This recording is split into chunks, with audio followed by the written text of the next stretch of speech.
hello and welcome back to the Aussie Roll Call podcast. I am one of your hosts, Stevie, and in this episode, we catch up with Greg Pickering from the actual play Dice Paper Roll.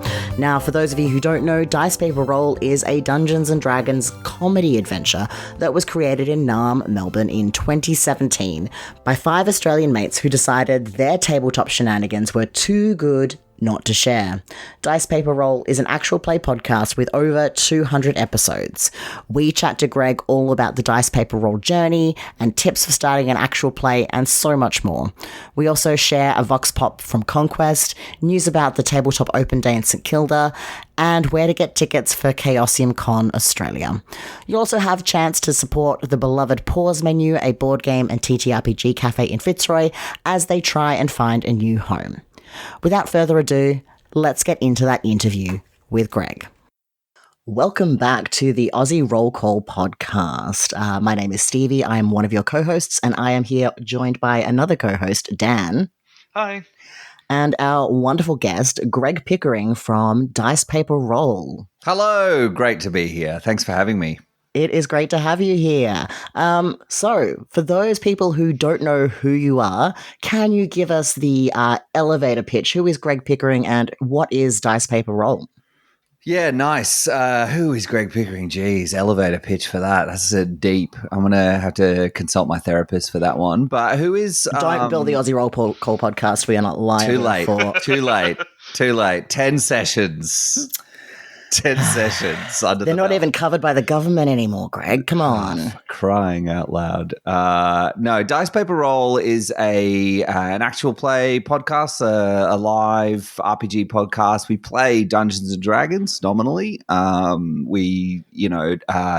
It's a comedy Dungeons & Dragons show where we really lightly touch on the rules. We're really focused on story and laughs, and we're crass, we're political, we're brave. We stand up and say what needs to be said, in our humble opinion. And we've been going since 2017 now, so we've been around for a while. We've got a couple of homebrew campaigns under our belt. We've done Curse of Strahd. We're currently doing Feywild, and we also do live shows pretty regularly, at least once a year at the Melbourne International Comedy Festival. So we have all of that stuff up on our stream. It's a lol. Basically, we're all about the lols, and we use Dungeons and Dragons as a improvisational structure with light rules application. And Dice Paper Roll is Ben Clements, our producer, editor extraordinaire, Jack Kirby Crosby, our artiste in residence, sometimes DM, regularly player, Emil Freund, Daniel Last, Lauren Bock, and they're all actors, comedians, successful in their own right. And there's me, Greg. That is hard stop there. Hard stop. Yeah. It's kind of funny to me because I work like a very big boy job, a very sort of semi-corporate. I work for a not-for-profit, and these guys have all been performing for years and years. They're all right into the industry. They work like Lauren's a performer full time. Dan, Ben, and Emil all work in film or festival events, and Jack is an art director on video games. So they've all got these incredibly creative jobs, and I work essentially for a not-for-profit in the finance space. And while I've done lots of performing over the years, I'm not as classically trained. So I just always find it quite funny to sort of sit on the outer as the Greg. It's the perfect name for it as well. Yeah, the Greg. Yeah, it's perfect. Yeah. Hopefully you get the Greg tonight, because you don't want to meet my alter ego, the Gerg. Yeah, I have heard about this alter ego. Yeah. That sounds terrifying. He is. He is. I'm constantly battling him in the back of my brain for, control. So with starting out as well, were you guys playing D&D beforehand and decided to make a podcast? Did you just go like, I know some funny people and this is a funny way to make them funny? How did that kick off? Yeah, well, right, okay. So I'm from Queensland originally. Don't hold it against me. Ben is also Ben and I worked as performers at a theme park for a number of years on the Gold Coast, and we met there working on a ride actually, and it was the back of Bat ride. We used to get on the phones and just talk shit, and I dropped that I was right into video games and Dungeons and Dragons, and he'd always wanted to play. So we sort of wrangled a little group together, again, all performers, and we ran campaigns for years and years where we would stay up till the sun came up playing Dungeons and Dragons, eating junk food. And we got so into it. We lived together at one point, and we had like our whole downstairs. One wall was devoted to a city map laid out on grid paper. In the campaign we were playing, we were deeply into it, and Ben moved down here to study at the Victorian College of Art. He did acting there, and my partner and I moved down here just for a change of scenery. And I remember getting here and not knowing anything. My furniture hadn't arrived. I was in an empty house with an air mattress. And Ben gave me a call and he said, Greg, what are you doing this weekend? I was like, dude, you're like the only person I know. What do you think? I'm not doing anything.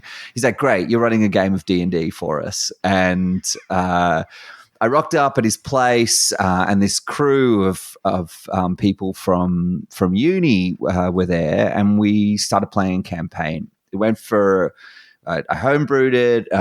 We went for about a year. A lot of it was straight from the top of the dome, and it was ripping fun. It was so good, and this crew was just so funny. Like I'd never played a game with this many lols in it. So I just threw out the idea as we ended that first campaign. We were switching to 5th edition, just come out, and I think. And I was like, let's just record it and see what happens. We'll throw it out there. I was like, this market is empty. There's only like a few D&D podcasts around. This will be fine. And we slapped a Yeti mic down in the middle of the table and just started recording our new campaign. And it just grew. It just grew from there. So early adopters in the space before the market got saturated is what I'm hearing. Sure. I think by the time we got our shit together and released episodes, there was like hundreds. I'm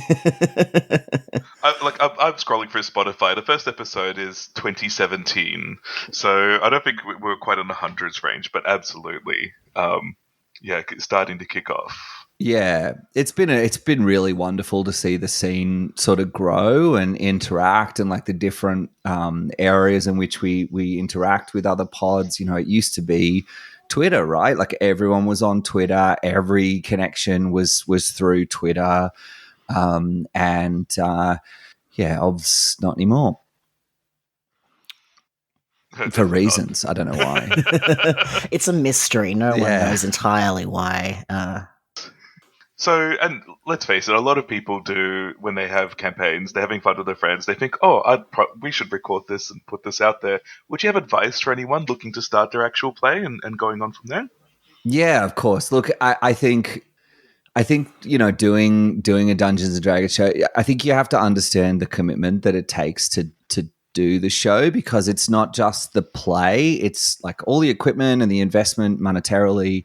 But also like there's a massive time investment when it comes to editing, to sound production. If you want to produce a polished product that people are going to want to listen to, that takes a lot of work, and it takes a village, and to raise that monstrosity of a baby that is a Dungeons and Dragons podcast. And so, I think be aware of that.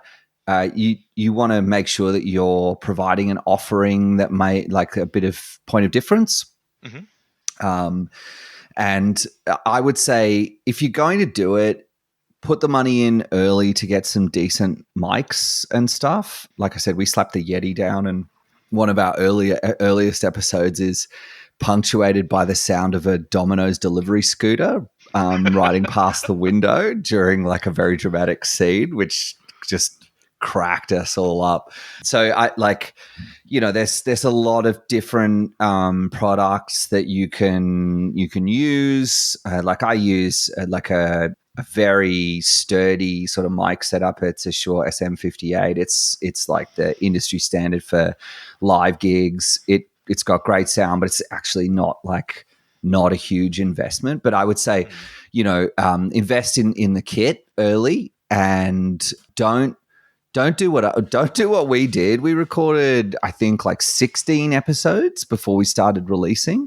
And so we started releasing and we started getting feedback, and there was just nothing we could do about it. So yeah, I think 16 is probably a bit more than like the batch that you're recommended to release in one go to get that momentum. 16 might be a little over that threshold. Yeah, I think that's a little overkill. Yeah.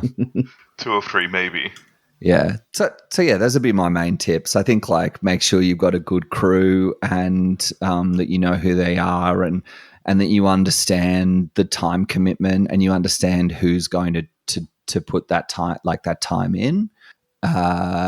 You want a clear setup around roles and obligations, time frames. You really need someone to crack the whip when it comes to those things as well, and that can be like really fraught in a friendship situation. For sure. Do you have like written contracts, or all these all verbal agreements mostly? I set up the pod, so I do all the admin, all the sort of legal stuff, I all the finance, and so I set us up as a partnership agreement, and did all that sort of admin in the background, which is much more of a pain in the ass than it sounds. And we don't have we have verbal agreements. What we do is we have twice a year, we have a meeting where we sort of check how we're going, what different projects we're working on, what jobs we have. We assign those jobs out. So we have it in writing in the notes from that meeting, which is in a shared drive. In our shared drive, but we don't have any sort of contractual obligation around, I didn't want it to get too... Yeah, I mean, still, this is sort of the unsexy side of creating, a creative project with friends, is you have to have agreements, you have to have meetings, you have to have some sort of business structure set up. And yeah, it's the thing that a lot of people don't like talking about, but it is super important. Yeah. I mean, you take that thing you love, right? And you're doing this thing you love, and you're sitting around eating snacks and having a ball and making each other laugh. You're like, this is good content. This would be great. And then you start doing it. You're like, oh my God, actually, this is a job. Yeah. It's very hard to... They do say you struggle to monetize your hobbies, right? For exactly that reason. You fall a little bit out of love for it. Yeah, fully. And if anybody figures out how to monetize it, let me know. Hey. That too.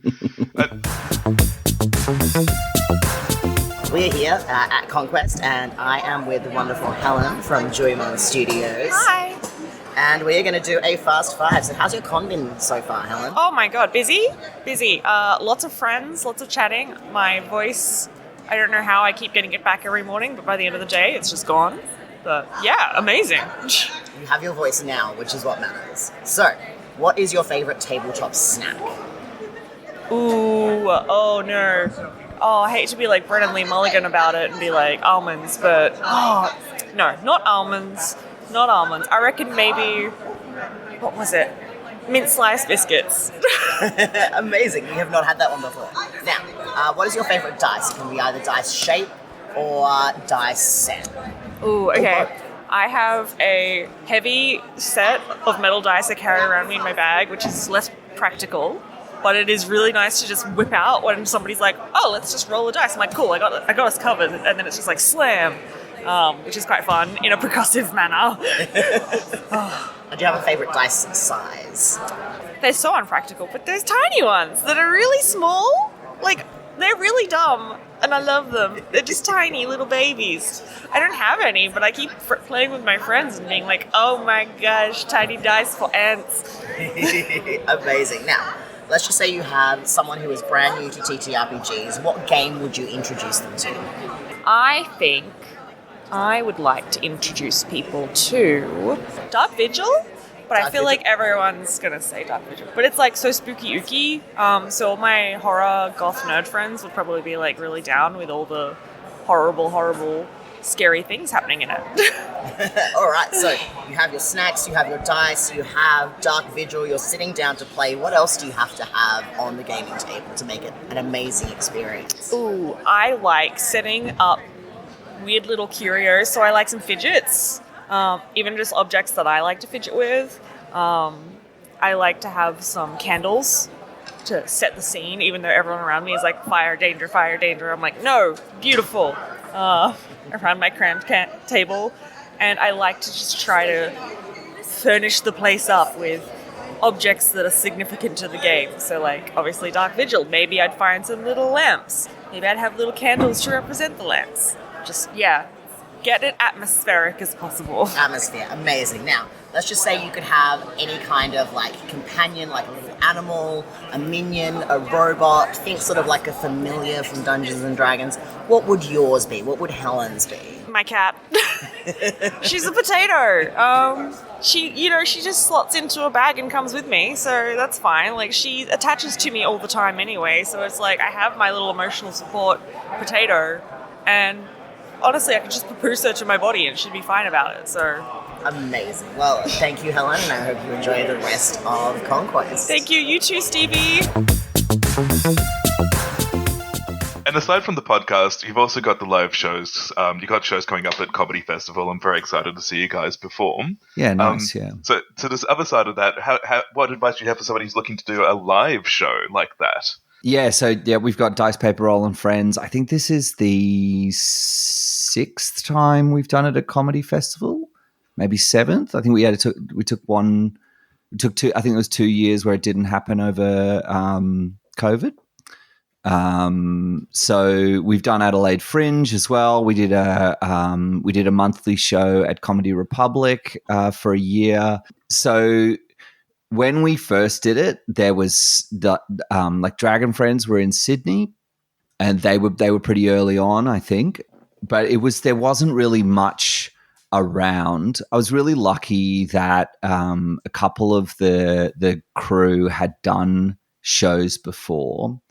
I would say it's a good idea to be a part of a festival. Like the Comedy Festival is like really accessible, really easy to get into. It's like a couple $100 to register, and they give you heaps of guides.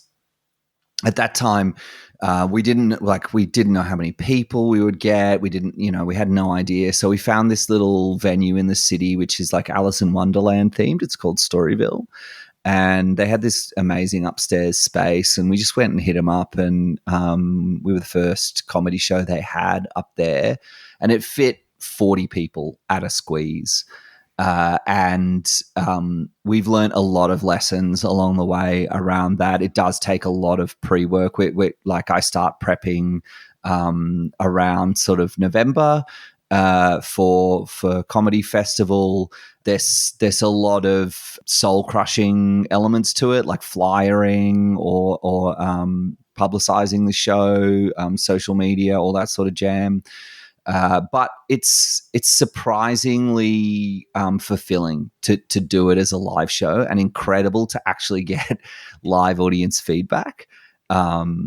The other thing we do in the live show is, we're pretty light on the rules generally in the show, mostly because none of us really know them that well.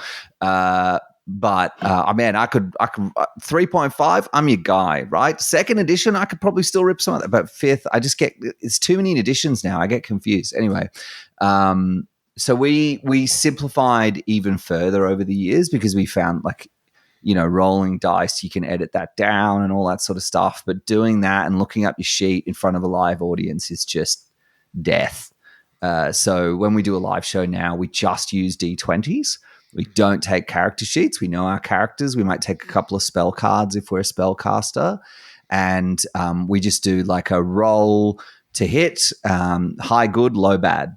And then the DM describes the action, which has really just smoothed the performance. It's made it much more effective and more space for lols. Yeah, I was going to actually be my follow-up question. How many of the rules have you tossed out? Because I only see one dice out there. Yeah, all of them. Yeah, all of them. It's like it's essentially like it's the vibe of D&D. It's like it's the homeopathy of D&D. It's like one drop of D&D in a glass of water. Well, I suppose, and this is going to come to a question that I had a little bit later, but I might slide it in here. So with the increase in the popularity of Dungeons and Dragons over, the past few years, have you seen a change in, you said that, Storyville could only fit 40 people at a squeeze. Have you seen a change in the amount of audience that you can get to a show by having that, Dungeons and Dragons label attached to it, even though you are playing as you said, the homeopathy of D&D? Yeah, definitely. I mean, like people... some people go to a D&D show for the rolling and all that, and that's great. And there's been some fantastic heckles. Like I did this show at Adelaide Fringe, and we were on at like 10:30 at night or something in this venue, and it was like we did. And I did this show which was titled. It was all fairy tale themed, and I finished it with the show was titled Prince Charming's Sex Pest, and essentially I had all this exposition and stuff, and we were running through this story and we were setting it all up, and we got it was an hour show and we were like 35 minutes in, and somebody yelled from the audience, "When are you going to roll a dice?" And I was like, yeah, no, that's a fair point, my dude. So yeah, what was the question? Have you seen a change in the types of audiences that you've attracted over the years, and has there been any growth in numbers? The growth in numbers popularity? Has been, the growth in numbers has been massive. And we started off doing I think 2 shows and 40 people, and we had about 30 odd each night, and most of that was friends and family. As we mastered the format and stuff, we did a festival managed venue a couple of years ago. We were at the Chinese Museum. That was 100-seater. We did 8 shows. I think we sold 600 and something tickets. And there was a heavy marketing push, but that was around the time of Stranger Things really popping, and so there was a lot of interest. It hasn't. This when we started, we worried so much about sweaters. You know what I mean? Like people who are really into the rules and really want that, and there is that audience, right? I should call them sweaters. I'm a min-maxer from way back. Big love, but what we offer is not that. Essentially, what we offer is the vague shape of Dungeons and Dragons with lots of laughter, and so that's what's on the tin for us. We sort of have that in our blurb, and most people are more interested in seeing Dungeons and Dragons on stage and feeling that connection, and we're really big on audience connection as well. We get the audience to be our Foley, so our soundboard.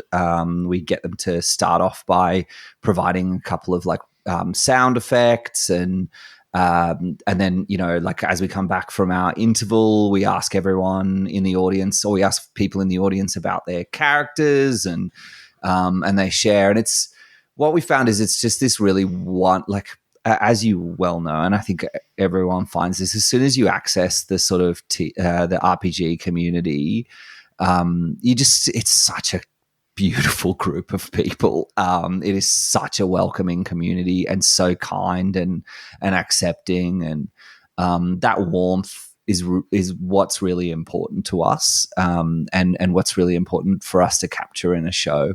So yeah, we've definitely seen growth, particularly in the live show space, and where that's essentially become half of the show.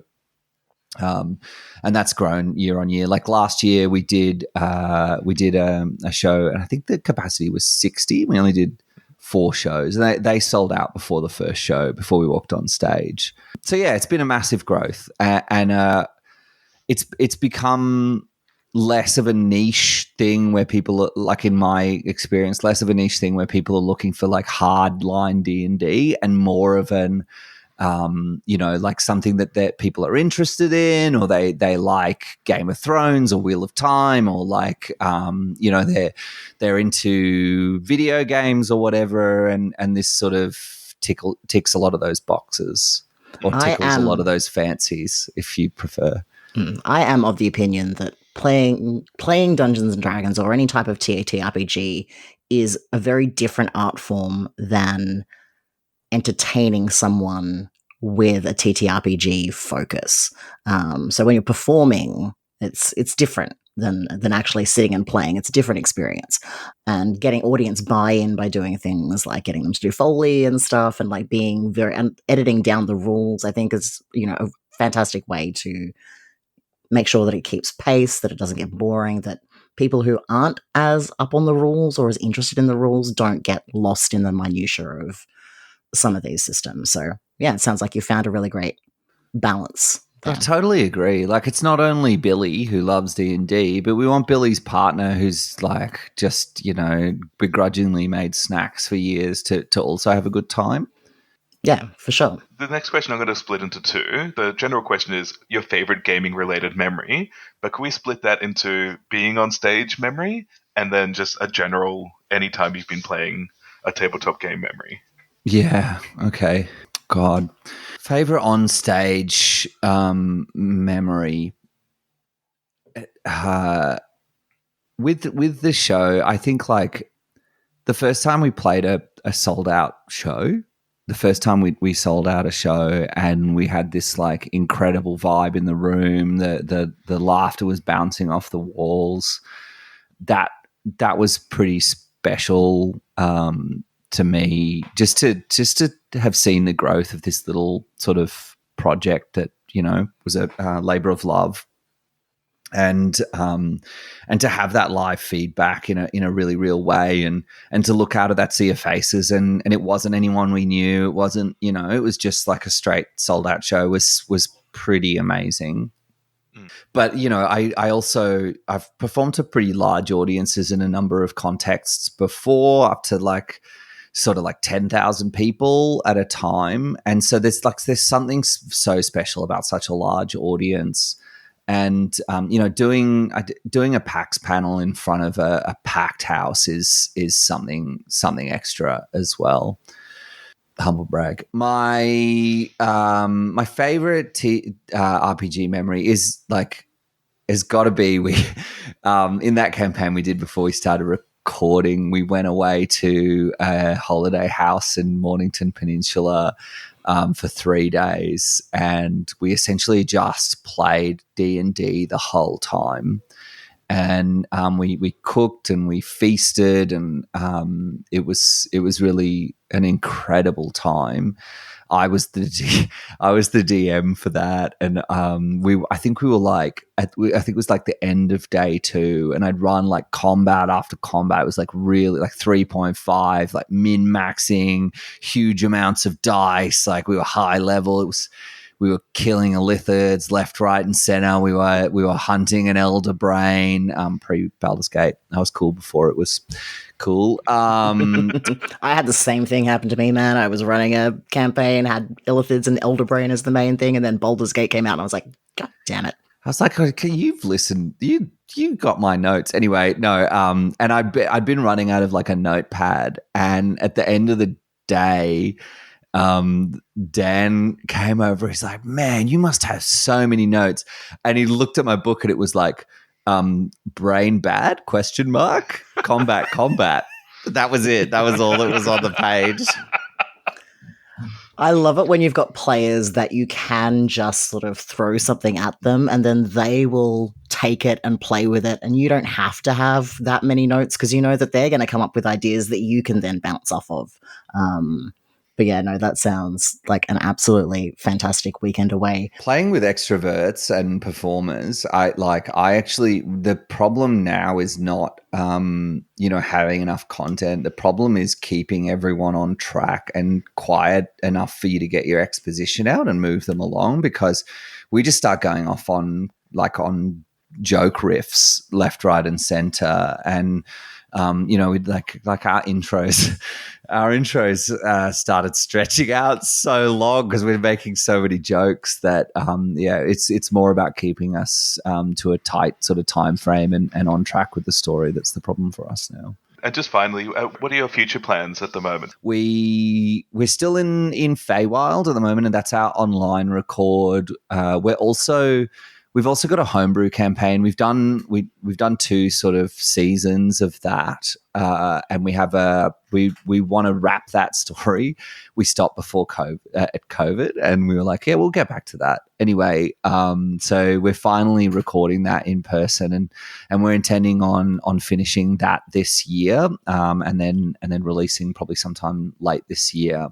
We're also looking at sort of switching to a more streaming based model, because we're all very time poor these days, and so we want to sort of reduce the edit requirement, reduce the burden on everyone as much as possible. And we think just a live product is we're good at it now. We've been doing it for years. We're pretty tight on the live production, and so we think that's a good next move for us. Excellent. Is that online live production? Is that what you're thinking? Yeah. Just the sort of like a live stream that you record, and then you just sort of pop it out into a podcast form as well. It just gives us so many more options for content and like hitting different channels. It does. And it also gives you some of that audience feedback, not necessarily to the same degree as being in a room with a live audience, but you get some of that instantaneous sort of like feedback, which gives you more energy to your performance. Excellent. That all sounds fantastic. Looking forward to seeing all of that happen in 2025. Now, Greg, are you ready for the rapid fire fast 5 questions? Yeah, I don't know. I can't promise my answers will be rapid fire or a brief, but yes, I'm ready. Amazing. I look forward to your philosophical musings on these very deep, very challenging questions. What, in your opinion, is the best gaming table snack? Oh, yeah. Okay. This one is something very close to my heart, and it's a cob loaf filled with spinach and French onion soup mix, like a creamy. My partner makes it, and as part of our wedding vows, we wrote our own vows. And at that time, she didn't play Dungeons and Dragons, but she said in her wedding's vows that she would always make cob for Dungeons and Dragons for me. So it's got a very special place in my heart. It's true love right there. Yeah, that is true love. True love is bread. I don't know if other people have realized this, but it is. True bread. love is bread and sacrifice. Yeah, wonderful. Now, the second question is a 2-parter. Do you have a favorite dice? And that can be either dice shape or dice set. Yeah, for sure. I got I did the Kickstarter for the Pixels dice. I don't know if you've seen it. It's like a light up D20. You can. Oh my god, it's the coolest thing ever. That's my favorite. I'm obsessed with it. Excellent. And do you have a favorite dice size? Like, are you a D8 guy? Are you a D20 guy? It's got to be the D20, right? Like, it's got to be the D20. If you've got a brand new player who has never played any kind of TTRPG, what would be your go-to game to introduce them to? I mean, like, probably my bastardized version of Dungeons and Dragons. I've done a lot of intros. Like, I was the person who knew how to play Dungeons and Dragons. I got my first second edition books when I think I was about 10. And so I've run like a few different campaigns. I've run some Star Wars campaigns as well in different formats. But, when you're introducing a new character, you really want to give them the shape of it and the fun of it without weighing them down too heavily with rules. So I always, when introducing someone, give them some option generation, have them think of, as most of us did when we first played Dungeons and Dragons, look, who's your favorite, like, sort of fantasy character or whatever. And, you can play like a copy of them. Ben, in our first campaign, played essentially Legolas. I played essentially Goku. Like these archetypes give that person a direct connection and also a clear marker to visualize from, so that when you're describing action and you're and always make them the hero, and making them the hero, then they can visualize that in their mind, and if they're a visual thinker, and that's the thing that I found that gets people to experience the joy of it from the get-go. Yeah, and having those archetypes means that when they're faced with a decision, they can go, well, what would Goku do in this example? Or what would Legolas do? Those sorts of things. It gives them a launching off point for that role play aspect. Yeah, amazing. So you've got your cob loaf at the table, you've got your pixels light up dice, and you've got your D&D, your bastardized version of D&D. What else do you think must go on the table to create a great gaming experience? I mean, this is such a personal choice, right? Most of the D&D that I played over the years pre-podcast was playing 3rd edition or 3.5, and that's, notoriously min-max heavy. For mine, like, the ideal game, not performative, is like, lots of snacks, a really well set up table with room for everyone, and a good either grid map or terrain set up with miniatures in the middle. That for me, and like really taking your time through the combats, like applying the rules correctly, all that sort of thing, pulling off that like wicked combo move that you've been planning for weeks, and then just devastating the boss fight is one of the most gratifying experiences I think you can have, and really just really making your DM tear their hair out. There's nothing quite like seeing the DM sigh and say, I didn't prepare for that. Or you have, that was not an outcome I expected. Congratulations, you have won. Exactly, yeah. They're usually saying, Greg, why are you doing this to me? Keep on track. Please stop distracting from the story. No, don't go that way. You know what the hook is, man. Why are you doing this? For the lols, obviously. And then they're like, it's Gerg, not Greg, yeah. Final question, very serious. If you could have a companion animal or a minion or a robot, that sort of thing, kind of like a familiar, what would your choice be? I had like a fey dragon, like a little tiny dragon. That would be sick. I've just been obsessed with dragons since I think I was like a very small child, and so I imagine them to be, this particularly small ones, very dog-like. So yeah, a puppy dragon. A dragon you can fit in your pocket or on your shoulder. Yeah. I'm thinking more parrot, like large parrot, like a macaw size. Like you don't want it too like you. It's got to be able to, slay small, furry, cute animals for its dinner. Good to know. And on that note of slaying small, furry animals for dinner, Greg, where can people find out more about Dice Paper Roll? Where should they find you on the internet? Yeah, we're most active social media-wise on Instagram. You can find us at also, like, all the regulars at Dice Paper Roll. That's Dice Paper and Roll, ROLE, because we love puns. You can find us at our website, www.dicepaperroll.com, or you can just Google us. We've been around long enough that we pop. Well, it's been a delight to have you on the show, Greg, and we look forward to seeing what comes up next. Thank you so much. It's been a real pleasure talking to you both.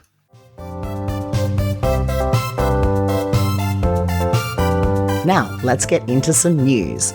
So first of all, unfortunately, Port Play has been cancelled, but from its ashes rises the Tabletop Open Day, which is happening in the St Kilda Town Hall on Sunday the 4th of May.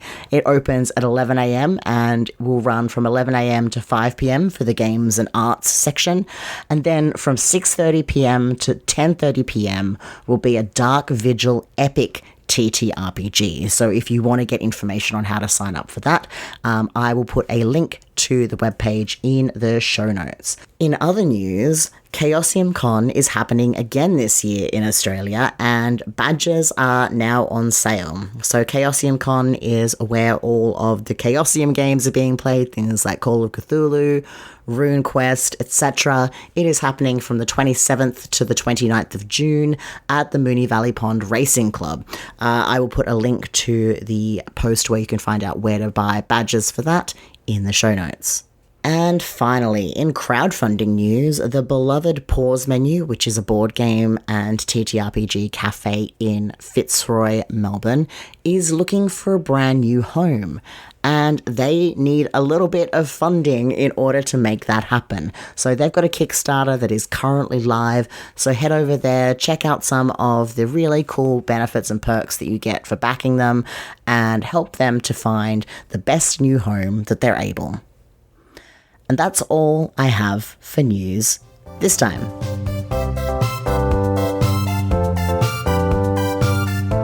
Some people have been asking us what the best thing they can do is to support the podcast. And honestly, it's rating and reviewing it wherever you're listening to it. It really does help us reach brand new audiences and other listeners just like you. TTRPGs are for everybody, and we want to reach as many people as possible. No matter where you're from, we want you to be part of the discussion, part of the roll call here at Aussie Roll Call. This podcast is produced in affiliation with the Australian roleplay community. If you'd like to join the ARC community, head to arcrpg.org, where you'll find a link to our vibrant and inclusive Discord server. Your hosts have been Kate O'Sullivan, Dan Machuca, and Stevie Schaefer. Cover art by Helen Graham of Juimon Studios. Title music is Sweet Sunday Groove by Slailkey. Interstitial music is Newer Wave by Kevin MacLeod, used under a Creative Commons 4.0 license. Production by Stevie Schaefer.